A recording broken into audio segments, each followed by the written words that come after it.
Salut à tous, on se retrouve aujourd'hui pour une nouvelle vidéo de déballage et de présentation de l'alimentation Cooler Master VS de 750 watts. C'est une alimentation qui est plutôt dédiée aux utilisateurs exigeants qui vont faire du Crossfire ou du SLI par exemple. Au niveau des informations sur l'emballage, on nous indique tout de suite que c'est une alimentation certifiée 80+ Gold, ce qui va permettre d'avoir de très bons rendements.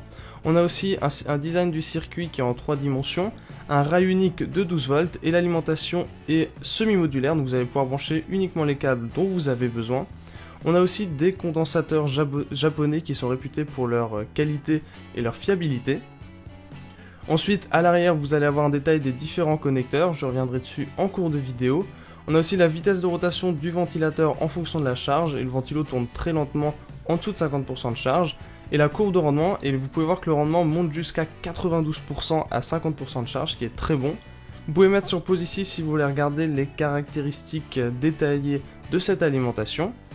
Nous on va passer maintenant à ce qui est présent à l'intérieur de cette petite boîte. Dans un premier temps, vous allez retrouver un guide d'utilisateur qui va reprendre quelques informations et vous montrer comment installer cette alimentation dans votre boîtier.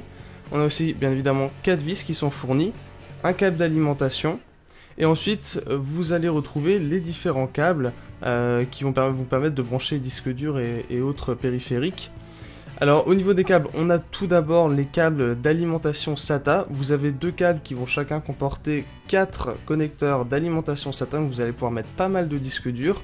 On a ensuite un connecteur qui va disposer de 3 molex plus un floppy pour brancher des vieux lecteurs de disquettes, et un deuxième câble qui va comporter 3 molex. Nous allons maintenant pouvoir nous intéresser à l'alimentation en elle-même qui, comme vous pouvez le voir, est très bien emballée et ne risquera pas d'être endommagée durant le transport. On va commencer par les câbles d'alimentation qui sont préinstallés. Vous avez tout d'abord le classique 20 ou 24 pins pour votre carte mère, du 8 pins pour le CPU. Ensuite, on a 2 fois 2 connecteurs 6 ou 8 pins pour vos cartes graphiques, donc vous allez pouvoir en mettre pas mal. Au niveau du gainage des câbles, c'est du gainage classique en plastique qui laisse quand même pas mal entrevoir les câbles qui sont en dessous. L'alimentation en elle-même a une très bonne qualité de fabrication, je trouve, avec des matériaux de qualité. De chaque côté, vous avez l'inscription V750 ainsi que le logo de Cooler Master. À l'arrière, vous allez trouver des grilles en forme de nid d'abeille ainsi que l'entrée d'alimentation et un switch on-off.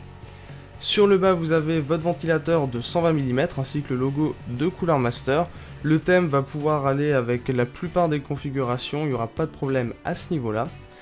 Ensuite, pour terminer sur le dessus, vous avez un petit autocollant qui reprend les différentes caractéristiques techniques, les différentes tensions que vous allez pouvoir avoir et la puissance globale. Et à l'arrière, on a les 4 connecteurs supplémentaires où vous allez pouvoir brancher les câbles qui sont fournis en plus avec l'alimentation. Voilà, c'était tout pour cette petite vidéo de déballage et de présentation. Je vous remercie de l'avoir regardé et n'hésitez pas à vous abonner à la chaîne.